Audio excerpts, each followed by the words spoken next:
तो हेलो दोस्तों, welcome back to my channel. तो आज हम लोग देखने वाले हैं बजाज हाउसिंग फाइनेंस के बारे में। तो बजाज हाउसिंग फाइनेंस अपने ऑल टाइम हाई से काफ़ी लो है अभी। तो हम लोग यहाँ पे एक इंपॉर्टेंट चीज़ देख लेते हैं कि रिसेंटली इसमें 10% का एक सर्किट भी लगा था।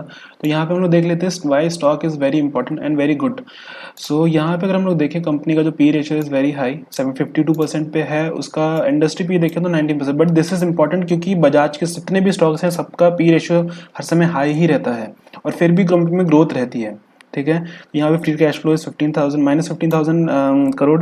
तो यहाँ पे मोस्टली फाइनेंसिंग कंपनी का इतना ही रहता है। सो यहाँ पे सबसे इंपॉर्टेंट चीज़ देख लेते हैं हम लोग। सबसे पहली चीज़, कंपनी का जो लोन बुक है, मतलब कि होम लोन्स में कंपनी का 57% ऑफ द ईएम है और उसके बाद लोन अगेंस्ट प्रॉपर्टी। सो ये दोनों चीज़ जो है ये दोनों इंक्रीज कर ही रही हैं क्योंकि इंडियन गवर्नमेंट ने, हम लोग आपको पता है, लो इंटरेस्ट रेट प्रोवाइड कर दिया, ऑलरेडी लो कर दिया है और ये कंपनी ऑलरेडी लोन दे रही है। सो एक तरह से कंपनी इसके पास भी प्रॉफिट आ जाएगा, मतलब कि और ज़्यादा लोग इंटरेस्टेड रहेंगे होम लोन्स के लिए।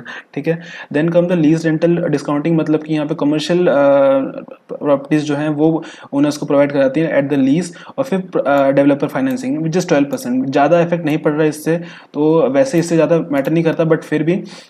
बट यहाँ पे कंपनी का जो लोन बुक है वो काफ़ी स्ट्रांग है, मतलब। और एक तो फर्स्ट थिंग, बजाज बोल के यहाँ पे कंपनी में काफ़ी ज़्यादा ट्रस्ट है, मतलब लोगों को काफ़ी ट्रस्ट है। तो यहाँ पे लोन बुक्स जो हैं ये तो ग्रो करते ही रहेंगे और ये 57% का जो AUM है दिस विल ग्रो मोर।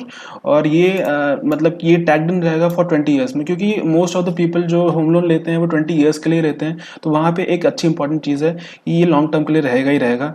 और इसका एक, अगर आपको डेप्ट इक्विटी भी देखें तो काफ़ी कम है एज कम्पेयर टू। और फिर GNPA जो देखें which is 0.28 as compared to which is lowest in all the HFCs, मतलब कि हाउसिंग फाइनेंस में जितने भी कंपनीज हैं सब में इसका GNPA जो है, ग्रॉस NPA, इज लोएस्ट।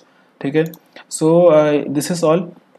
अब अभी इसके अगर हम लोग पीएस के भी फोकस करें तो हुडको वगैरह है, LIC housing finance, LIC which is also good company, this is also good company, trading at a very attractive P. इसके ऊपर भी वीडियो आ रही है तो सब्सक्राइब करके रखना चैनल को। उसके अलावा अगर हम लोग कंपनी के थोड़े प्रॉफिट्स पे फोकस करें तो every month, every quarterly they are increasing their profits. So यहाँ पे 26% का एक फाइनेंसिंग मार्जिन था, वो अभी इंक्रीज करके 30% हो गया है। यहाँ पे उनके जो प्रॉफिट्स हैं इंक्रीज कर रहे हैं रेगुलर बेसिस पे, नेट प्रॉफिट्स जो हैं। और अगर ईयरली बेसिस पे भी देखें तो कंपनी के एग्रेसिव, मतलब प्रॉफिट्स ग्रोथ हैं यहाँ पे, मतलब 2020 से लेकर। और अभी रिसेंटली, अगर जैसे आपको पता हो, RBI ने अपने इंटरेस्ट रेट्स कम कर दिए थे बाय 25 BPS। सो वहाँ पे भी एक जैसे फॉर एग्जाम्पल कोई भी लोन जो है वो पहले अगर हम लोग को जैसे, अगर मैं आपको थोड़े से लेमन टर्म्स में बताऊँ तो पहले अगर हम लोग को कोई भी लोन, अगर जैसे जैसे कोई भी लोन हम लोग को 7.5% पे मिल रहा था, ठीक है, सो वो अब मिलेगा 7.25% पे।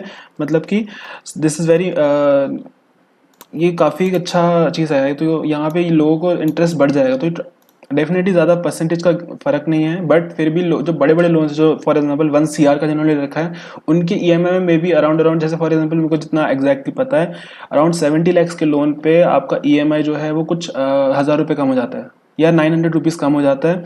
सो दिस इज़ वेरी इंपॉर्टेंट। और इन गवर्नमेंट भी सपोर्ट कर रही है, तो ये सेक्टर काफ़ी ग्रो करने वाला है। अभी तक इसमें बूम आया नहीं है सेक्टर में। So this is all about Bajaj housing finance. आपको वीडियो अच्छी लगी तो do hit subscribe and like to the video. Thank you. और वीडियोज़ आने वाली है तो सब्सक्राइब जरूर करना। Thank you.